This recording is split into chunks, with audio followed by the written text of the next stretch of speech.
తెలంగాణ సోరకాయ సర్వపిండి చేద్దాం. ఆంధ్రాలో ఫస్ట్ అయితే సోరకాయని తురిమి తీసుకున్నా అనమాట. నాలాగా లేట్ చేయకోకుండా త్వరగా చేయండి తురిమిన తర్వాత, లేకుంటే సోరకాయ కొంచెం బ్లాక్ అవుతుందనమాట.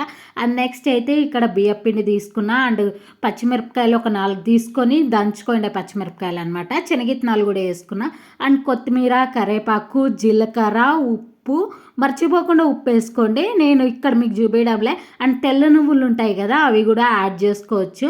అండ్ ఈ కన్సిస్టెన్సీలో అయితే చపాతీకినా కొంచెం లూజ్గా, చపాతీ అయితే చాలా టైట్గా ఉంటుంది కదా, అండ్ పిండి గట్టిగా ఉంటుంది. అట్లా కాకోకుండా మంచిగా ఒత్తుకుండేటట్టు బాళీకి తీసుకొని దాంట్లో అయితే ఒత్తేసుకున్న ఆయిల్ రాసుకోవాలా మెయిన్గా. అండ్ నెక్స్ట్ అయితే ఇట్లా బొక్కలు పెట్టుకుంటే కొంచెం, ఎందుకంటే పిండి కొంచెం దప్పం ఉంటుంది కాబట్టి త్వరగా ఆయిల్ కూడా మస్తు పడుతుంది. ఆయిల్ దండిగా వేసిన తర్వాత నా ఫస్ట్ టైం సొరకాయ సర్వపిండి నిజంగా చాలా బాగానే వచ్చింది.